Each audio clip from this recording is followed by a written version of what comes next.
Tales of the Crypt.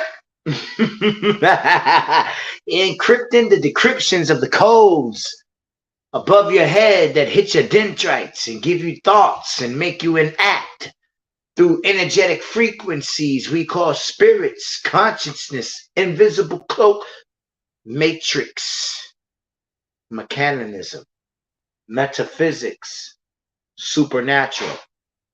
Well, let me tell you. Now, y'all know that Cain and his descendants, the Olmekians, then came the Mayans. But we're gonna get a tet. Kim goes back all the way. You all right? I got it. Kim goes back all the way to Adam days. Sumerian, no such thing as the Middle East. You're talking about it's the Horn of Africa. But even that is now called Israel.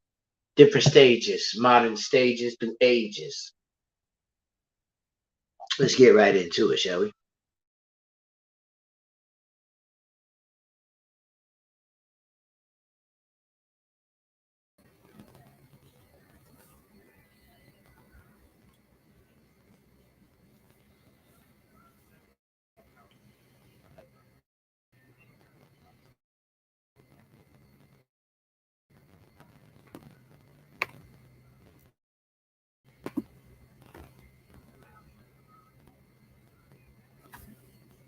Technique, and you hear it bounce back, you're like, how the hell did they build that stuff? Like, it's like at a whole other level. Which brings me to my first question. Did the cultures of the Mayans and the Aztecs come across these monolithic things? Because it seems to me that it's very difficult to connect a culture that can build such beautiful and highly sophisticated structures, and then be cutting hearts out and sacrificing them off the edge. It doesn't connect. What's your split things? It doesn't connect at all. And initially, when I started studying Mayans about 15 years ago, I was like, man, this is really bizarre. Like, these incredible structures are here. I know that it takes a high level of understanding and technology and consciousness to be able to construct and become a master architect to even design and build out these things.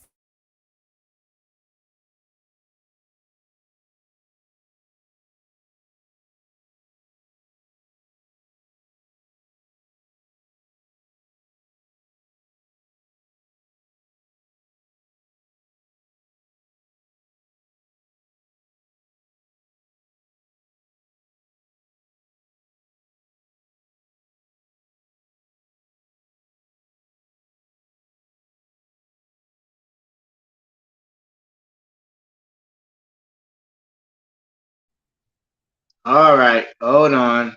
Now I gotta go back. It done knocked me out. Let's try this again.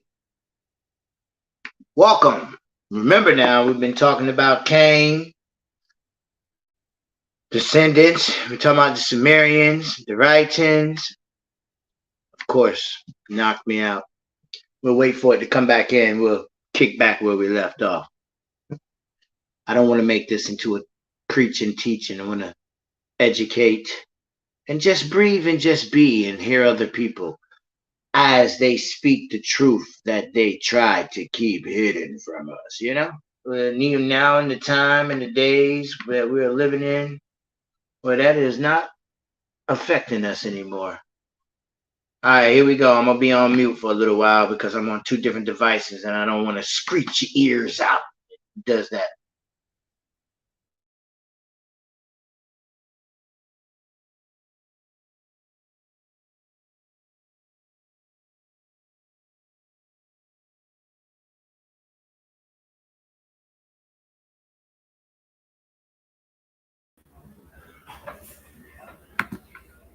All right. Y'all hear me on the other device? I'm sharing the screen. Hopefully we won't have no more screaming demons hit our doggone AI. Let's get it. People meeting with homegrown archaeologists and guides on site and doing my own research so I can try to see how I can, make this connection between the two. And I think that I have. So, how can you how can these? Well, first of all, I've been to Chichen Itza. It's absolutely remarkable. And when I stand there, you do that clap technique, and you hear it bounce back. You're like, how the hell did they build that stuff? Like, it's like at a whole other level. Which brings me to my first question: Did the cultures of the Mayans and the Aztecs come across these monolithic things? Because it seems to me that it's very difficult to connect a culture that can build such beautiful and highly sophisticated structures and then be cutting hearts out and sacrificing them off the edge. It doesn't connect. What's your things? It doesn't connect at all. And initially, when I started studying the Mayans about 15 years ago, I was like, man, this is really bizarre. Like, these incredible structures are here. I know that it takes a high level of understanding and technology and consciousness to be able to construct them, become a master architect to even design and build out these things. But at the same time, I'm studying how they would sacrifice virgins into wells, hoping that it would rain, and they were cutting people's hearts out, and people would, play this ball game, and if you won the game, they'd cut your head off. And I'm like, wait a minute, this doesn't make any sense, and so they would even kill kids. They would sacrifice children. And I'm like, something's not adding up. So when I went to Chichen Itza and Teotihuacan, these areas for the second time in my life, I hired a homegrown guide. I got a guide, an archaeologist that I hired, not someone who went to the mainstream situation, but somebody who can give you the real facts. They brought me documentation that they actually teach in university in Mexico, and the Mayans actually arrived on site after the Teotihuacans, and that the Mayans actually inherited what was already there. The Aztecs came even later than the Mayans. The Aztecs had a volcano erupt in their valley, destroyed their entire town. They had to migrate out. They stumbled into Teotihuacan and kind of just moved in and took over. And so a lot of the knowledge was lost, and the Mayans and the Aztecs built absolutely nothing.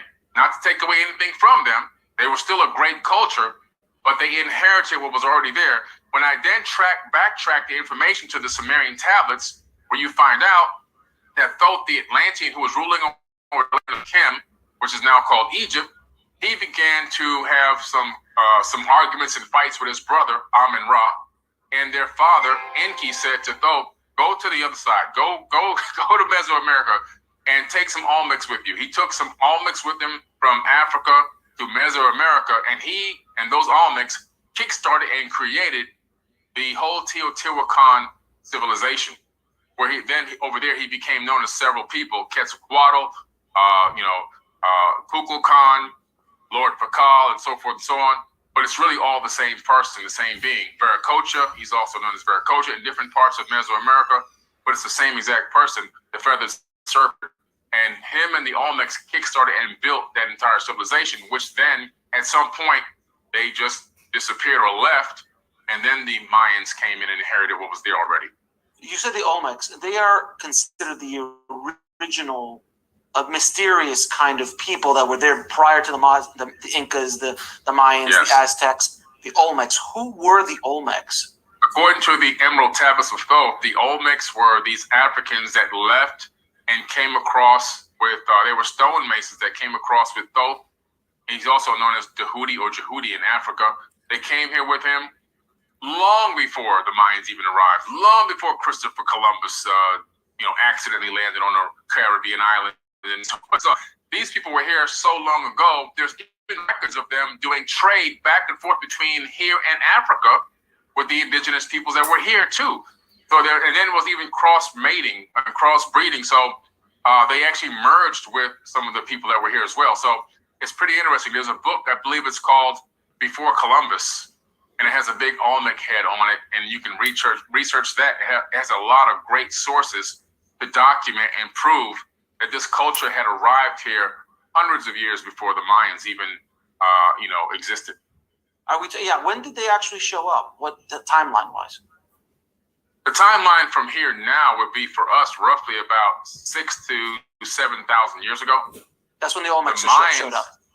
Yeah, it's super old. It's a really ancient culture, like really ancient. And what's interesting is if you look at even some of the pictures from the 17 and 1800s, some of the sketches in 1700s, some of the actual photos that came through out of the late 1800s, you see that that entire region was almost completely covered. Yeah. And archaeologists had to spend a lot of time digging out those structures, which means that at the time that the mines were there, it was probably around close to 1,000 years ago. And then, from there, closer into modern, maybe 600 years ago, you have the Aztecs, and then from there, it's just all dilapidated. The mainstream wants you to think this stuff was so recent, but the evidence of even just the erosion and so forth give us a date that goes way further back than what we have. Yeah, because they've been finding these Olmec heads all around Mesoamerica and Mexico and South America, and nobody really understood where they came from.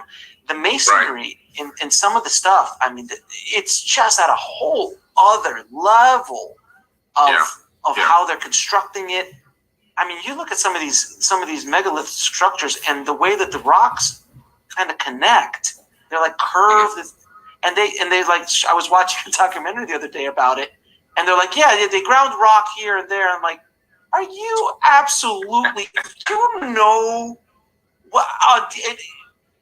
With these 20-ton giant blocks, you're talking about with sandpaper? Are you really? And then moving it? Like, how do you move that? Like, come on, it doesn't make any sense. They're crazy. And you got to remember, we're talking about some of these areas were kind of in arid areas. Like, for example, Teotihuacan's in the desert, But what's interesting is Teotihuacan gives away the master architect, because in the Emerald Tablets, both claims to have built the Great Pyramid, and that text is 36,000 years old. And even archaeologists that teach at universities like Robert Schoch, right? He says that based on weathering patterns, just on the Sphinx alone, it's at least 13,000 years old, at least, at the minimum. And it goes even beyond, I believe, deeper than that. But you look at the Great Pyramid complex at Giza, and you see the three pyramids there, and you look at the dimensions of the Great Pyramid, and then you go look at the three pyramids that align the same exact way at Teotihuacan with Orion, but then you also look at the dimensions of the Pyramid of the Sun, which is the biggest pyramid there. It's the same exact base size. The base is identical to the size of the base at Giza all the way in Africa. Coincidence? I doubt it. The second thing that's interesting is the height of the Pyramid of the Sun is exactly 50% the height of the Great Pyramid at Giza. That's interesting, right? They also built Teotihuacan on a gradual slope so that the other two pyramids that are there are the same exact height of the Pyramid of the Sun, even though they're smaller pyramids. And the Pyramid of the Moon is actually 8 pyramids built on top of each other with a fractal type of construction technique. I mean, it's mind-blowing, and both of these sites are built on top of aquifers. So again, it's giving up, the archaeology is giving up the master architect, who I believe is Thoth the Atlantean, that ruled over the land of Kemet, according to the ancient Egyptians, for 16,000 years. So you've mentioned Thoth for a couple times in this conversation. I know who he is based on watching you forever. Can you explain to the audience who is Thoth and what are the Emerald Tablets? So Thoth, Thoth is his name, Thoth. He's, according to himself, he calls himself an Atlantean king. Now, the priests that were left behind after he left, they call him an Atlantean priest king.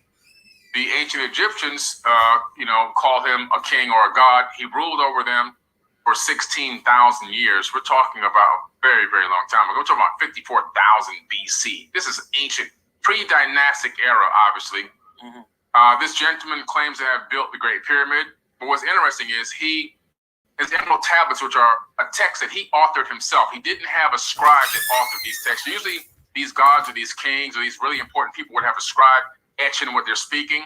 He wrote these tablets himself and left them behind for this generation that we are in right now to understand, break down, analyze, and actually learn from. What was interesting in these tablets is he talks about this flood in the opening verses, this great flood that has swept across the land. Again, more evidence of a great flood. He talks about the fact that the temples were coming up out of the mud, and that his mission now was to go and raise mankind back up to a high level of civilization. In other words, we had already been in a high level prior to this flood, potentially some type of a golden age, high level high-tech civilization existed before this flood destroyed the planet. And now him and his crew, he took a crew with him. He got into the great ship of the master, according to his writings. And this wasn't a ship that sailed out on the ocean, because he said, upward we rose into the sky, into the sun, until beneath us, the planet, it basically disappeared, the Earth disappeared. But we're talking about a ship that flies up and out, not that sails across water. Until the time appointed, he said, he looks down beneath the ship, lay the land of the children of Chem, and he sees an ancient temple coming up out of the mud, and then they descend down from, and I think these ancient people knew what descend and ascend and, sailing and flying. I think they knew the difference between all those terminologies. So he's saying he descended down to the ground, and then the people by this time had become barbarians. And so they had lost their technology, had lost, a lot of their language and everything else because of this global disaster that happened. Probably a couple generations have gone by or whatever, I'm assuming. But they come to attack him when he opens the door to his ship and come out, him and his crew. And he raises his staff and he sends out a ray of vibration, which stops them still as fragments of stone of a mountain. So he has a stun gun that can freeze you in place, just like we have the active denial system in the military that sends a beam at a crowd of rioters and can freeze them in their tracks, make them feel like they're vomiting, make them feel like they're on fire, put words in their head, put them in pain, make them run away. Same technology he has. And then he releases them and he begins to talk about peace with them. And he says, I'm a son of Atlantis and I'm here to raise you back up to a high level of civilization. So this guy's interesting because after he created this new civilization here in the land of Kemet before it was known as Egypt, he then told his crew to go around the planet and duplicate what they had done there. So he's the master architect. His crew went around the world and re-kickstarted civilization in different regions of this planet, most likely along that 33rd degree parallel. It's just, to me, evidence that after a flood, we had some assistance in getting back on our feet. So, and that was another question I was going to ask you, is like, how is it possible that the pyramids of Egypt, the pyramids of Mesoamerica, the pyramids of Japan, the pyramids in China, the pyramids in India, which are all close to that 33 degree that you're talking about, technically, supposedly never had any contact, never could have had any contact with each other over thousands of years. In theory, it makes sense. It makes sense. Yeah. If you only stop the timeline to a certain point. But if you take the timeline farther back, and these ideas that are being talked about in the Emerald Tablets, then it starts to make more sense. Because I just always wonder, like, how is it that, 6,000 years ago or 4,000 years ago, we're building, quote unquote, the Great Pyramids, and then and then 2,000 years ago, or not even, I think they said, how old is Chichen Itza according to mainstream archeology? 1,000, 1,200 years old, right? Yeah, that's it. They're saying 1,000, 1,200 years. That's just the maximum they're giving it. I mean, like, okay. Okay, it just doesn't make any sense whatsoever. I mean, no, their numbers are far off. I mean, if you go to the Nazca lines in Peru and you see the mountain there, they shaved the entire mountain off. Right. Where did all the remnants of the mountain go? I mean, how do you shave a mountain back then? I mean, so the numbers that they're giving for the dates of these things, they just don't exist. This stuff is ancient, man. Really super ancient. So so Thoth is the master architect out of all, and then you say Atlanteans. So obviously Atlantis is very famous because of Plato. We all know about Atlantis. In your opinion, where's Atlantis? What was Atlantis? And what was is it Lemuria? That was Lemuria. Prior to Atlantis, correct? What was those things? How do they connect? Yeah, I'll start with Lemuria. When you look at the culture coming out of the Aboriginal, even Aboriginal elders that I've talked to still have handed down verbal history of Lemuria, and it being an island that now has been sunk off the coast of Australia. In some ways, it was even kind of connected, but that they were seated on this planet. This is not Billy Carson saying this. This is the Aboriginal elders, thousands of years handed down verbal history, that they were seated on this planet in Lemuria by Pleiadians. The Pleiadians brought them through this planet and seated them in Lemuria and helped build a golden age there in Lemuria, a spiritual golden age. Okay, a spiritual, something, not tech, consciously spiritual, where people had the capability of telekinesis, psychic abilities, speaking to each other without opening their mouths, and so forth and everything.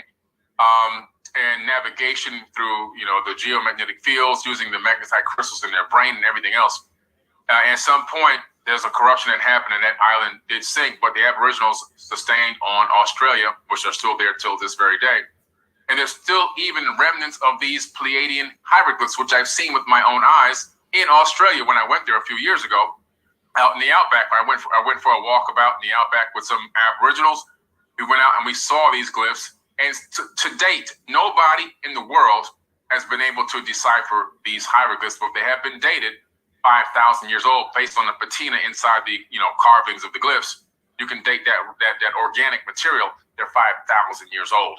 Pretty interesting. So now fast forward to Atlantis. All of a sudden, these beings arrive here. They're called the Anunnaki, right? The Anunnaki means those who from heaven came to earth. It's a generalized term, just like if you and I were to travel to another planet right now, and they say, "Hey, where you guys from?" We're going to say, "We're Earthlings." Right? We're not going to say, right, yeah, we're going to say Boca Raton, a Floridian from Boca Raton. You know what I'm saying? We're just going to say, we're Earthlings.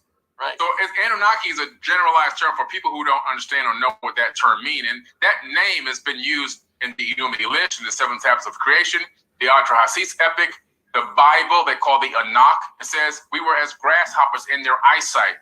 And so this terminology of the Anunnaki is well known. It's in the Torah. It's everywhere.